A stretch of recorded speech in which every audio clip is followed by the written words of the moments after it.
Assalamualaikum warahmatullahi wabarakatuh. Perkenalkan, nama saya Des Purwujaya. Di sini saya akan membacakan presentasi bab 5. Keuntungan sebagai tujuan perusahaan. Keuntungan termasuk definisi bisnis. Bisnis sering dilukiskan sebagai to profit, product or service or profit. Menyediakan suatu produk atau jasa secara percuma tidak merupakan bisnis. Itulah sebabnya bisnis selalu berbeda dengan karya amal. Keuntungan atau profit baru muncul dengan kegiatan ekonomi yang memakai sistem keuangan. Profit diperoleh tidak kebetulan, tapi berkat upaya dari orang yang mempergunakan uang. Maksimalisasi keuntungan sebagai cita-cita kapitalisme liberal. Profit maximization atau maksimalisasi keuntungan merupakan tema penting dalam ilmu manajemen ekonomi. Metode kuantitatif yang dipakai dalam manajemen ekonomi mengandalkan keuntungan sebagai tujuan perusahaan. Kalau maksimalkan keuntungan menjadi satu-satunya tujuan perusahaan, dengan sendirinya akan timbul keadaan yang tidak etis. Jika keuntungan menjadi satu-satunya tujuan, semua dikerahkan dan dimanfaatkan demi tercapainya tujuan itu, termasuk juga karyawan yang bekerja dalam perusahaan. Keuntungan tentu saja para ekonom akan menjelaskan bahwa maksimalisasi keuntungan sebagai tujuan perusahaan tidak boleh dimengerti secara harfiah dan pasti tidak boleh ditafsirkan sebagai sebuah pertanyaan moral. Studi sejarah menunjukkan bahwa maksimalisasi keuntungan sebagai tujuan usaha ekonomis memang bisa membawa akibat kurang etis. Hal itu sungguh berlangsung dalam kapitalisme liberal yang melatar belakangi industrialisasi modern di Inggris dan negara-negara barat lainnya. Dalam zaman pasca sekarang, hal itu mendesak dengan cara baru. Maksimalisasi keuntungan sebagai modal ekonomis yang abstrak bisa saja mengakibatkan ketidakberesan etis yang baru, bahwa kualitas etisnya di sini tidak selalu gampang dinilai dengan rapat. Dapat kita pelajari dengan meninjau masalah anak. 5.2 Masalah pekerja anak. Tidak bisa diragukan pekerjaan yang dilakukan oleh anak merupakan topik dengan banyak implikasi etis, tetapi masalah ini sekaligus juga sangat kompleks karena faktor-faktor ekonomis di sini dengan aneka macam cara bercampur baur dengan faktor-faktor budaya dan sosial.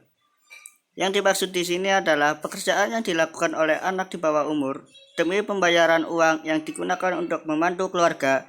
Pekerjaan anak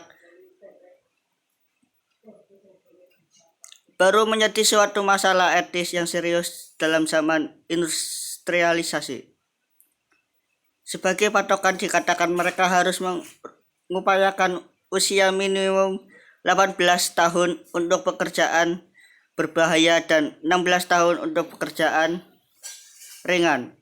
Tetapi rupanya banyak negara yang meratifikasi konvensi ini. Indonesia baru mensahkan konvensi tersebut pada 1999 dan menetapkan usia minimum pada 15 tahun sebelumnya berdasarkan undang-undang dari 1951. Batas minimum usia bekerja ditentukan pada 14 tahun. Seorang anak harus bisa bermain, tidak pantas ia diharuskan bekerja. Pekerjaan adalah wilayah orang dewasa, atau pekerjaan adalah kegiatan manusiawi yang serius dan dilakukan terpaksa. Seandainya bisa memilih, Orang tidak akan bekerja sedangkan kegiatan bermain hanya dilakukan karena senang, justru tidak ada unsur terpaksaan. Dalam etika, tidak cukup kita mensinyalir saja sikap negatif yang agak umum terhadap pekerja anak.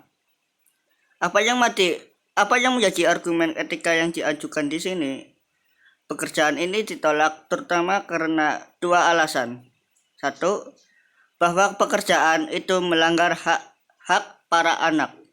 Kedua, bahwa mempekerjakan anak merupakan cara berbisnis yang tidak fair. Seandainya anak tidak bekerja, hal ini tidak berarti ia akan masuk sekolah dan masa depan lebih baik terjamin baginya. Tidak semua kasus pekerja anak boleh disamakan. Dengan demikian, kita sudah menemukan cara pertama untuk mengatasi masalah pekerja anak. Kesetaraan dan aksi dari pihak publik konsumen. Cara lain adalah kode etik yang dibuat dan ditegaskan juga oleh perusahaan, di mana antara lain ditegaskan bahwa perusahaan tidak akan mengizinkan produknya dibuat dengan memanfaatkan tenaga anak di bawah umur. Masalah pekerja anak di Indonesia sudah sampai menjadi dalam pembahasan etika bisnis di Amerika Serikat. Dari data-data yang disajikan oleh pengarang, bisa disimpulkan bahwa kasus ini berlangsung beberapa waktu sebelum 1985 untuk membentuk pandangan yang seimbang tentang masalah pekerja anak. Sebaiknya kita tidak melupakan kasus-kasus konkret seperti ini. Penderitaan anak-anak di sini harus dinilai sudah keterlaluan. Harus dipertimbangkan juga bahwa anak-anak ini bekerja karena terdesak ekonomi keluarga. 5.3 Relativasi keuntungan. Tidak bisa disangka pertimbangan etis mau tidak mau membatasi peran untuk keuntungan dalam bisnis. Seandainya keuntungan merupakan faktor satu-satunya yang menentukan sukses dalam bisnis, perdagangan heroin, kokain, dan obat-obatan lainnya harus dianggap good business. Perdagangan narkotika seperti itu justru merupakan bidang di mana usaha bisnis langsung bentrok dengan pertimbangan etis.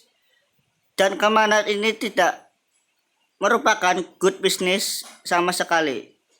Bisnis menjadi tidak etis kalau perolehan untung dimutlakan dari segi moral dikesampingkan. Manajemen yang ingin berhasil harus menentukan dengan jelas tujuan-tujuan yang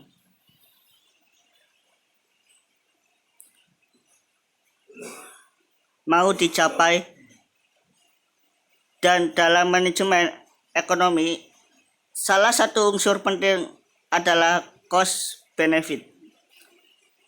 Analisis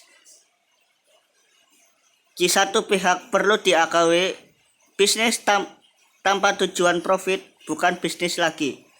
Di lain pihak, keuntungan tidak boleh mutlakan. Maksimalisasi keuntungan sebagai satu-satunya tujuan perusahaan akan mengakibatkan timbulnya keadaan yang tidak etis. Keuntungan memungkinkan bisnis hidup, tapi tidak menjadi turun terakhir bisnis. Beberapa cara lain lagi untuk melukiskan relativitas keuntungan dalam bisnis. Keuntungan yang pertama, keuntungan merupakan tolak ukur untuk menilai kejahatan perusahaan atau efisiensi manajemen dalam perusahaan. 2. Keuntungan adalah pertanda yang menunjukkan bahwa produk atau jasanya dihargai oleh masyarakat. 3. Keuntungan adalah cambuk untuk meningkatkan usaha. 4. Keuntungan mengimbangi risiko dalam usaha. 5.4 Manfaat bagi stakeholder. Suatu cara lain lagi untuk mendekati tujuan perusahaan adalah melakukan tujuan itu sebagai the stakeholder benefit. Manfaat bagi stakeholder yang dimaksud dengan stakeholder adalah orang atau instansi yang berkepentingan dengan suatu bisnis atau perusahaan. Kalau perusahaan memperoleh laba, para pemegang saham mendapat dividen. Kadang-kadang stakeholder dibagi lagi atas pemangku kepentingan internal dan eksternal. Pemangku kepentingan internal adalah